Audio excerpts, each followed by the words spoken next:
वैसे प्लस लगा देगा। तो बताओ अलग चीज हो गई कि नहीं हो गई? तो अगर योगफल पूछा तुमसे, अब पहला पद दिया गया है ए, पहला पद क्या दिया गया है? ए। याद रखना जो योगफल का फार्मूला है पहला पद ए है, क्लियर ना? ए से ही शुरू करेंगे, पहले पद से ही शुरू करेंगे तभी योगफल उसका वो फार्मूला आएगा। तो यहाँ से इधर चल रहा है कंप्लीट योगफल, तो लिख रहा हूँ पदों का योगफल बराबर पदों का योगफल किसने? समांतर श्रेणी में। ये होता है n/2 2a plus n-1 into d। ये होता है। देखेंगे कैसे इसको याद करेंगे। पदों का योग का आधा कर देंगे, पद जितना रहेंगे उसके आधा कर देंगे। उसके बाद में a का दुगुना कर देंगे, पहले पद का क्या कर देंगे? दुगुना। फिर वही है n-1। अच्छा क्या मैं इसको ऐसे भी लिख सकता हूँ क्या? एक तो इसको भी ध्यान रखेंगे, इसको तो ध्यान ही रखेंगे। क्या मैं योगफल को इस प्रकार भी लिख सकता हूँ क्या? योगफल बराबर n/2 कर दूं। इस 2a को क्या मैं a प्लस a लिख दूं? इस 2a को हमने a और a लिख दिया, प्लस n-1 इंटू डी। देखो हमें यहाँ कुछ दिख रहा है, ये चीज a plus n-1 into D होता क्या है? tn होता है। ये क्या होता है? tn, अर्थात आखिरी पद होता है। यही तो होता है आखिरी पद। तो n/2 a plus tn, clear? एक तो डायरेक्ट अगर मुझे लास्ट पद दिया है तो डायरेक्ट पहला पद दिया रहेगा और लास्ट पद जोड़ के n/2 कर देंगे, गुणा कर देंगे।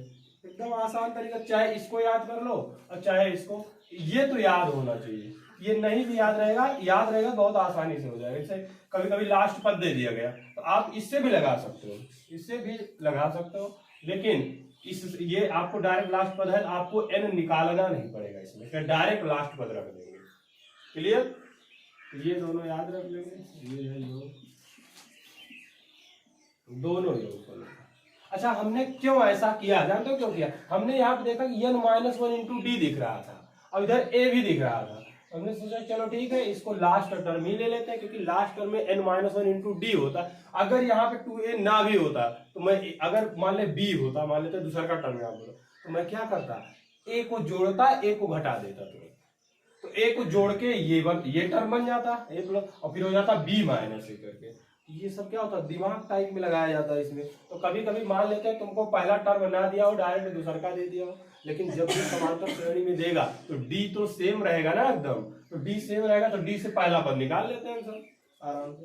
तो इसको याद रखेंगे कि अगर योगफल डायरेक्ट n पदों का, जो तेरे पद रहेंगे, n क्या है? पदों की संख्या का आधा कर देंगे, पहला पद लिखेंगे और पहले पद में आखिरी पद जोड़ देंगे, बस वही क्या हो जाएगा? योगफल। और चाहे इस फार्मूले से निकालेंगे। बात एकदम क्लियर? तो इसको नोट कर लेंगे, ये फार्मूला नोट कर लेंगे। फिर मैं उदाहरण देता हूँ, नोट करो फार्मूला इसको।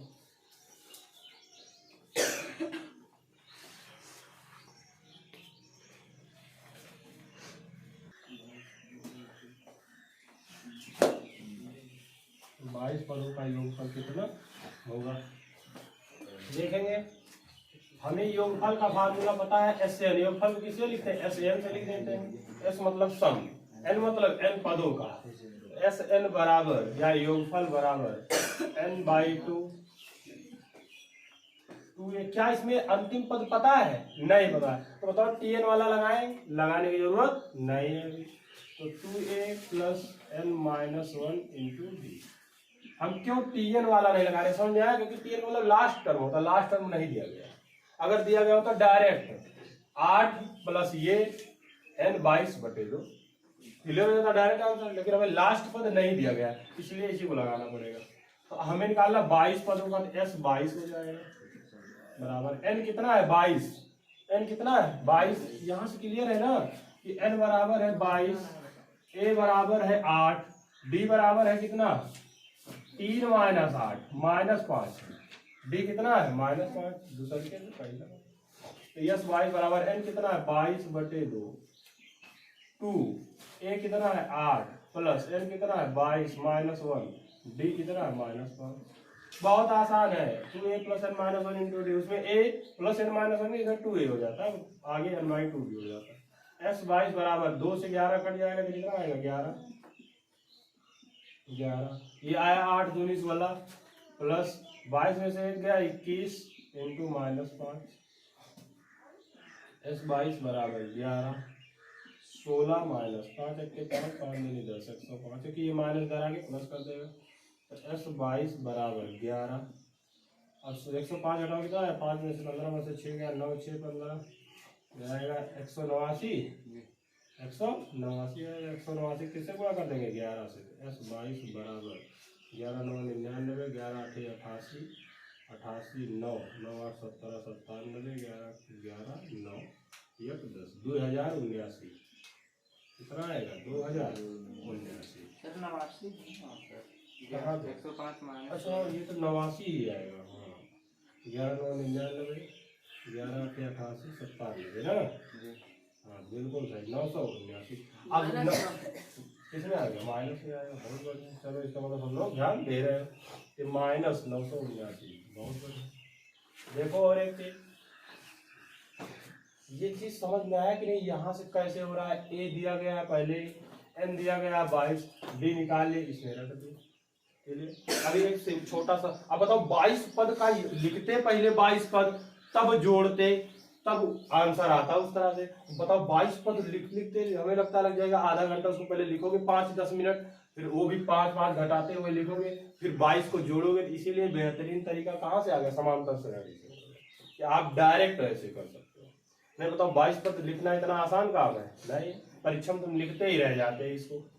फिर उसके बाद इसमें -5 के -7 होता, -12 होता, -22 पद लिखना पड़ता, तो लिखते ही रह जाते। इसके लिए सबसे आसान ये होता है कि आप इसी फार्मूले को लगा के खत्म कर दो। नोट करो इसको, ध्यान दीजिए इधर।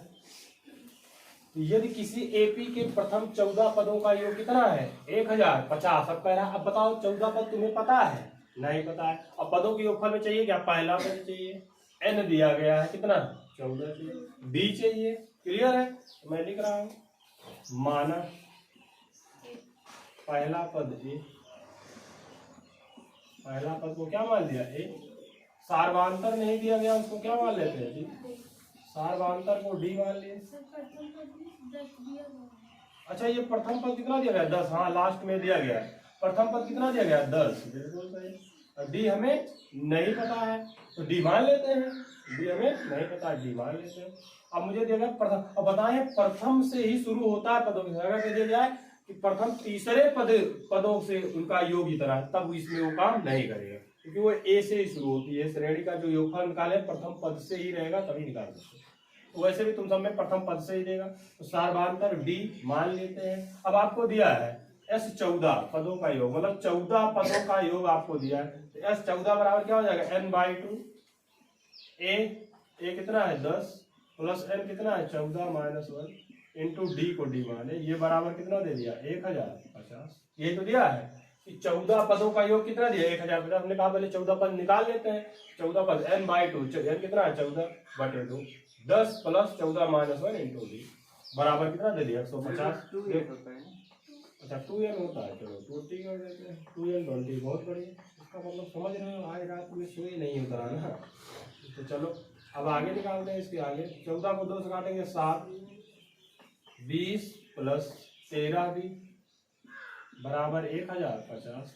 मेन चीज होता है आपको तरीका आना चाहिए।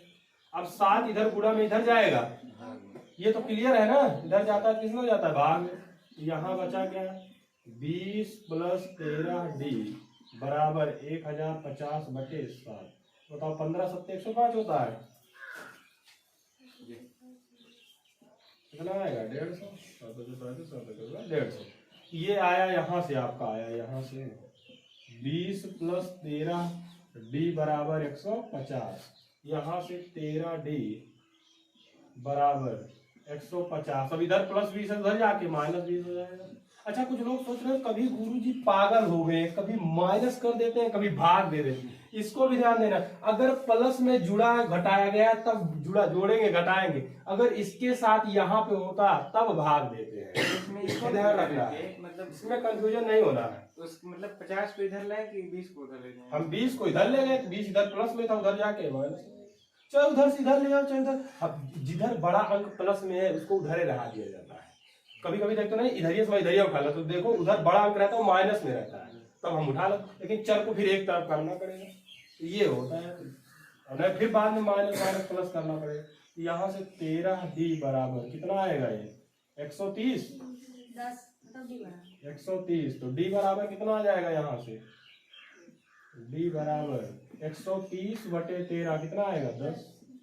क्लियर, यहाँ से d कितना आ गया 10, d बराबर 10, d बराबर 10 दिया है, a बराबर भी 10 दिया है। अब बताओ 20वां पद निकल आएगा कि नहीं, तो यहाँ पे मैं निकाल रहा हूँ 20वां पद, 20वां पद ज्ञात कीजिए, 20वां पदों का योगफल, 20वां पद ज्ञात करना था, देखो 310 निकालना। अब इसमें योग नहीं ज्ञात करना है, 20वां पद ज्ञात करना है।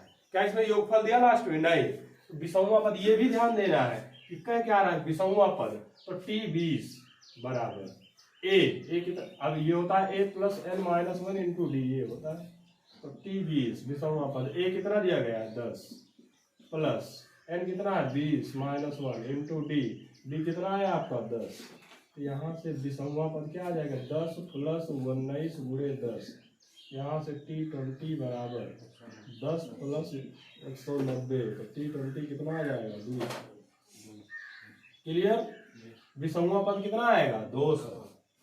नोट करो इसको, ये याद रखना, इसमें पद पूछा था, योग नहीं, यहाँ तो योग दिया लेकिन यहाँ पद पूछ लिया, तो इसको दिमाग में रखना है, ये बहुत ध्यान देने वाली चीज है। दिया गया 24, 21, 18 के कितने पद लिए जाए, मार्क कर लेते हैं भैया n पद लिए जाएंगे, लेते हैं कितने पद लिए जाएंगे n, n पदों का योग कितना दिया 18, तो माना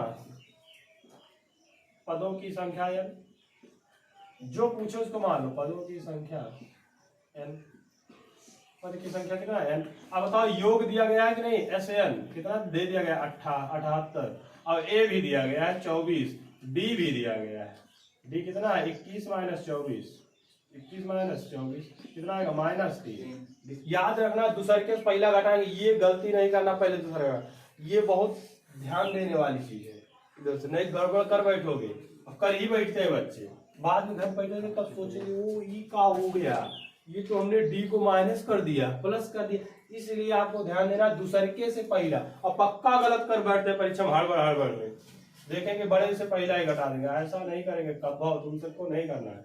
कोई प्रश्न सॉल्व करना है तो उसको आपको सोचना समझना तब सॉल्व करना है, डायरेक्ट नहीं जुट जाना है। पता लगे गलत करके बैठो, आया हुआ सवाल, ये सवाल आ जाते हैं सबको, ये अगर गलत कर बैठे तो फिर नंबर वैसे भी बहुत कम हो जाएगा, और वो भी जो कॉपी चेक करने वाला है अगर इसको तुम्हारा गलत देगा तब तो कहानी क्या है, गड़बड़ हो जान जाएगी, वैसे गधा है एकदम सही नहीं है, इसको अपना। तो चलते हैं अब थोड़ा अब लगाते हैं SN बराबर, क्योंकि n वां पद चाहिए, उसका योगफल करता दिया n/2 हो जाता है, 2a लास्ट पद दिया नहीं गया है 2a, ये पदों का योग दिया है ताकि उनका योग 78 दिया गया है, SN दिया गया है, पदों का योगफल दिया, ये सारे पदों को जोड़ा गया है तो 78 आया, ये कह रहा है। तो 2a कितना है 24, 2a प्लस n है -1 इंटू डी। आप देख रहे हो लगभग एक ही फार्मूला हर जगह काम करेगा, बराबर ये दिया गया 78, पदों का योगफल कितना दिया गया 78, ये चीज तो यहाँ से n/2 हो गया, 24 दूना 48 हो गया, प्लस 3, अरे पहले माइनस लिख देता हूँ नहीं तुम सब कंफ्यूज हो जाओगे, -3n, ये माइनस इसको प्लस करेगा 3 बराबर 78, यहाँ से n/2, अब 48 3 जोड़ेंगे कितना आएगा 8 3 11 51 -3n बराबर 78। और एक चीज देखेंगे, ये 2 इधर भाग में है, इधर जाएगा गुणा में हो जाएगा, क्लियर, 2 इधर भाग में, चर को एक ही तरफ रहने देते हैं, इधर n का 51 में होगा तो 51n, ये माइनस n का 3n में होगा 3n स्क्वायर हो जाएगा, बराबर 2 इधर गुणा हो जाएगा तो 78 गुणे 2 ये हो जाएगा, 2 इधर भाग में, 2 जाके गुणा, यहाँ से 51n माइनस 3n स्क्वायर बराबर 2 8 16 2 6 6 2 14 15 156। अब सबको इधर माइनस और सबको उधर भेज दे रहा हूँ, क्योंकि ये क्या बन गया, द्विघात समीकरण बन गया। क्या बन गया, द्विघात समीकरण। तो द्विघात समीकरण में सारे पद को एक तरफ कर लेते हैं, चर को अचर को सबको एक तरफ कर लेते हैं। तो मैं इस सबको उधर भेज रहा हूँ, ध्यान देना, इधर भेज रहे हैं तो हो जाएगा, इधर ये -3n² जाएगा तो उधर +3n² हो जाएगा कि नहीं हो जाएगा। और ये +51n है उधर जाके -51n हो जाएगा। ये +156 ही है उधर ले जाएगा, +156 बराबर 0।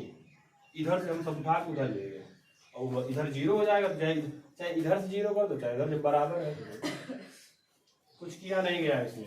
अब एक चीज देख रहे हो, 3 से ये भी कट जाएगा, 3 से ये भी कट जाएगा, 3 से ये भी कट जाएगा। क्यों, 6 5 11 12, 3 से ये भी कटा, 5 1 6, 3 से ये भी कटा, 3 तो ये है, 3 कॉमन लेते हैं। 3 को क्या ले लेते हैं, कॉमन। अभी यहाँ पे 3 कॉमन लेते हैं, ये हुआ n² - 17n प्लस, अब देखो 3 कॉमन ले, 3 से कौन भाग दिया, कितना है 17n बचा है, प्लस 3 × 5 = 15, 3 × 2 = 6 52 बराबर 0। अब बताओ 3 इधर गुणा में उधर जाएगा, भाग में तो 0 से भाग दोगे, मतलब 0 में 3 से भाग दोगे 0 हो जाएगा।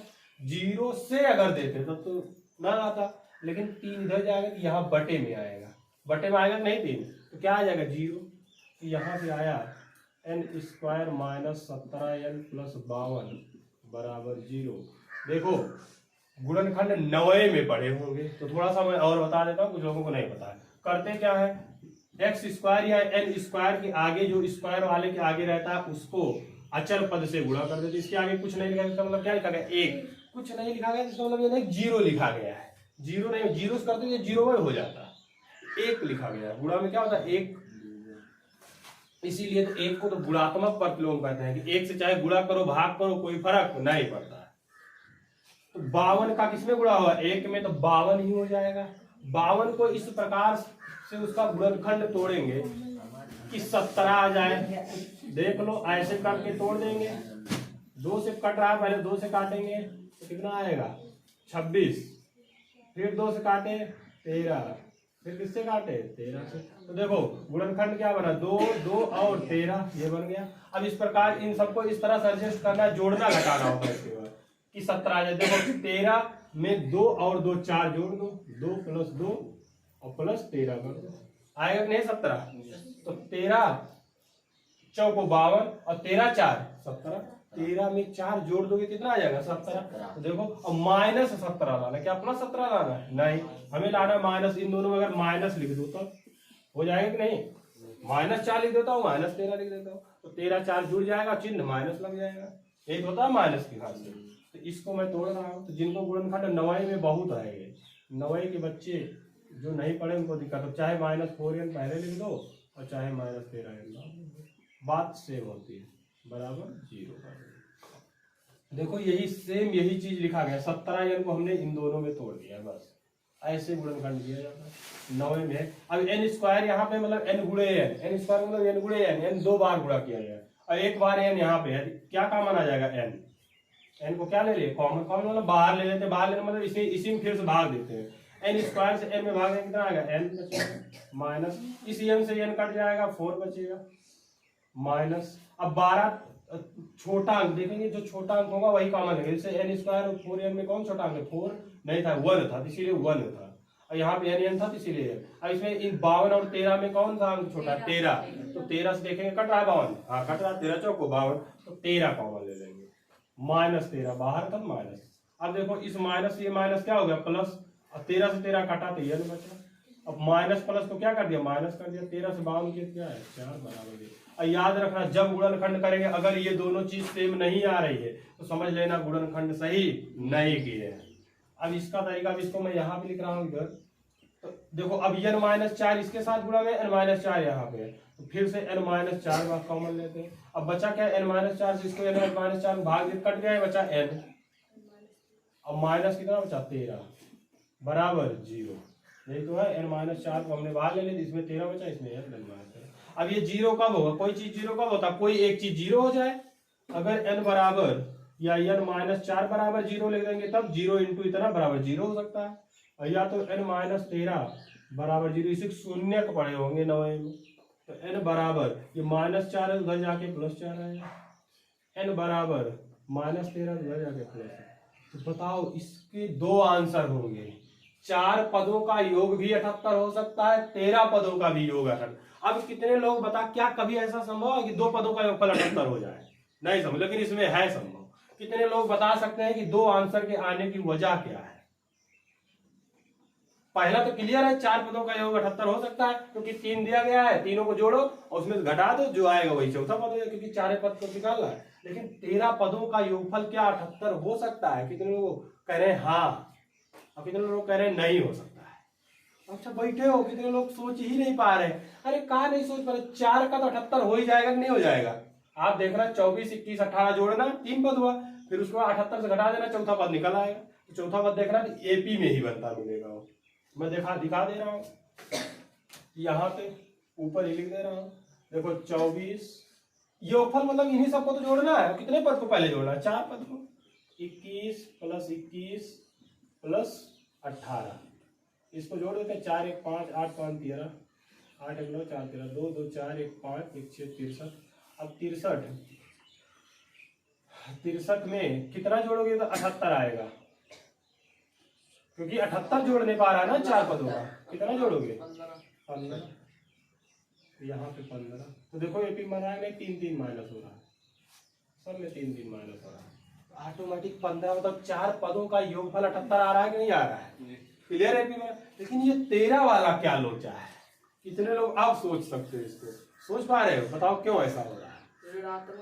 जी बिल्कुल, ये धीरे धीरे एक टाइम ऐसे आएगा तो ऋण में भी चला जाएगा। तो ऋण वाला जब धन वाले जोड़ेंगे तो बताओ माइनस होता चला जाएगा कि नहीं होता चला? तो 13 पदों का योगफल भी कितना आएगा? 78। आप 13 पद लिख के देख लेना। 18, फिर अगला पद 15 पद, फिर अगला पद आएगा 12, फिर अगला पद आएगा 8 तो 9, फिर अगला पद आएगा 6, फिर ऐसे करके फिर अगला पद आएगा 3, फिर 0 आएगा, फिर माइनस में चलना शुरू होगा। तो माइनस वाला प्लस के साथ क्या जाएगा? घटता चला जाएगा। तो कटता चला जाएगा, तो यही लास्ट वाला 4 पद कटेंगे, बाकी 9 पद कट जाएंगे, तो 78 ही आएगा तब भी। अब समझ में आया दोनों का आंसर क्यों ऐसा आया? तो लिख लेंगे कि 4 तो क्लियर है, लिख देंगे n, यहां पे ऐसे लिख देंगे कि d ऋणात्मक है, सीधा लिख देंगे d ऋणात्मक है, इसीलिए आगे के पद ऋणात्मक भी होंगे, इसीलिए आगे के कुछ पद ऋणात्मक भी होंगे, जिससे प्लस और माइनस, जिससे धनात्मक मतलब प्लस लिख देता हूँ, प्लस और माइनस मिलकर कट जाएंगे, लिख देते, यही लिख देते हैं, मिलकर कट जाएंगे। अगर जिसको ये सोचना रहेगा तो आप सोच लेना, 13 पद लिखना आसान है, लिख के देख लेना आराम से, जोड़ना उनको तो आ जाएगा, 78 ही आएगा, कुछ देर कट जाएगी। नोट करो इसको फटाक से। किसको किसको नहीं पता है? नहीं पता है तुमको धन पूर्णांक किसको, कौन संख्याओं में? इसलिए पहले दिन हम यही सब पढ़ाते हैं। वास्तविक संख्याएं जब शुरू किए थे, सम विषम क्यों लिखा है? क्योंकि उसका प्रयोग आगे मिलता रहता, कहीं सम का मिला, कहीं धन पूर्णांक, ऋण पूर्णांक। तो कितने लोगों को पता है कि धन पूर्णांक होता क्या है? किसी को पता ही नहीं। तुम सब एकदम क्या हो, क्या बोलने लायक है ये नहीं है। संख्याओं के बारे में नहीं पता, वास्तविक संख्याएं पढ़ ली, अब बताएंगे सारी संख्याएं वास्तविक संख्याएं होती हैं। अब सारी संख्याओं में कौन है? ये तो सब 98 90 वाले को पूछ लो, पता लग जाएगा। धन पूर्णांक होता क्या है? जो +1 से शुरू हो। अब लिखाया था कि 0 ना तो धन पूर्णांक है ना ही ऋण पूर्णांक, नेचुरल नंबर। जो इधर 0 के इधर आ जाते हैं माइनस में, वो ऋण पूर्णांक। ऐसा हमने बताया तो तुम सब एकदम कहाँ बताए, इसका मतलब पढ़ नहीं रहे। अब धन ऋण में फंसे पड़े हो अभी, तो फिर कोई दिक्कत नहीं है। तो लेकिन 1 से शुरू होगा, धन पूर्णांक कहाँ से शुरू होगा? 1 से। 1 फिर 2 फिर 3 फिर 4 ... 1000। क्लियर? धन पूर्णांक कहाँ तक होगा? 1000 तक होगा, यही है। धन पूर्णांक कितना होगा? 1000। अब बताओ, पहला पद पता है, और लास्ट, अच्छा इसमें 1000 पद भी होंगे, लास्ट पद कौन सा होगा? 1000। क्लियर होगा, क्योंकि 1 से शुरू होगा, लास्ट पद 1000 ही होगा। अब चाहे पहला पद और लास्ट पद आए, चाहे 1000 को n भी तो हो जाएगा। कितने पद है? 1000 पद है। 1 से शुरू करोगे 1000 तक, जैसे कह दिया 1 से 3 तक कितने पद है? बताओ कितने पद? 3 है ना, 1 2 3 लिख दो, 3 रहेंगे। तो वैसे 1 से 1000 में पद कितने हैं? 3। तो बताओ n भी कितना है? 1000। n भी कितना है? 1000। और tn भी कितना हो जाएगा? 1000। लास्ट पद भी तो 1000 आएगा। और a कितना है? a कितना है? हमें निकालना क्या है? अच्छा बताओ d कितना है? d कितना है? तो पहला फार्मूला लगा देते हैं, Sn बराबर n/2 a plus n-1 into b। योगफल निकाला, n कितना है? 1000/2। 2a होता है 2a प्लस n है कितना? 1000 -1, b कितना है? 1। यहाँ से इसको काटेंगे 500 आएगा। 1000 का आधा कितना होता है? 500। 500 हो गया। 2 प्लस 1000, 1000 में से जाएगा तो 99 9 आ जाएगा। क्लियर? जी ये भी तो लग सकता है प्लस टी एन। अभी तो मैं इसीलिए फर्स्ट लिखा हूँ, पहले ये मिला था ना हमको। अरे पहले पूरा सवालवा देखो। 9 2 11 1001 कितना है? 1000। अब मुझे पता है 2 जीरो, पहले 2 जीरो लिख देंगे, 5 से गुणा कर दे। 5 का गुणा 1 में 5, 0 में 0, 0 में 0, 1 में 5, कितना आएगा? इतना आएगा इसका योगफल 50। 500 500 कितना बढ़िया आ रहा है। सेकंड में देख लेंगे, यही पे सेकंड में लगा रहा हूँ डायरेक्ट वाला। अब बताए भैया सेकंड में इसको लगा दे रहा हूँ। Sn बराबर बताए हैं n/2 a प्लस tn, ये भी बताए थे। तो देखो Sn बराबर n कितना? 1000/2। a कितना आया है? 1 ना, 1। और tn कितना है? 1 2 3। यहाँ से Sn बराबर ये कितना है? 500 आएगा ना, काटेंगे तो 5 0 0। और ये बच्चा कितना? 1001। तो बताओ गुणवा करोगे तो वही आएगा कि नहीं? 2 0 है 2 0, 5 का गुणा 1 में 5, 0 0 5। ये वाला ज्यादा सही तो नहीं है, लेकिन अगर तुमको लास्ट पद ना दिया जाना तब तो इसको भी लगाती कर दो, तब भी ये सही है। हम अपने जबरदस्ती लिख देंगे लास्ट पद, हमें भगवान दिमाग दे, कहते हैं यही होगा। अब जो कपिया चेक करेगा वो कुछ कहेगा, मारेंगे भी इसको बढ़िया गोदा उठा के कि मेरा मन था। हमने हर जगह रहता है ये मान लो, ये मान लो, हमने मान लिया ये पद 1000, ये पद 500। हाँ मान ही लिए, काहे नंबर कम दिए बताओ? वैसे हाँ बोलो, मैथ वाले स्टूडेंट है, वो भी बीज गणित वाले हैं, मान सकते हैं। तो बताओ कहाँ गलत हुआ? हमने माना भाई, हमारा मन था माना, लेकिन ऐसा नहीं होता अंक गणित में, बीज गणित में होता है कि तुम्हारा मन है 1 मान लो, तुम्हारा मन है 100 मान लो, तुम्हारा मन है x मान लो, तुम्हारा मन है y। ये बीज गणित में होता है, जिसमें दिया ना रहे। इसमें तो सब अंक है। तो ये 2 मेथड है, एक तो Sn a प्लस tn वाला है। अब समझ में आया तुमको? अब आ गया ना?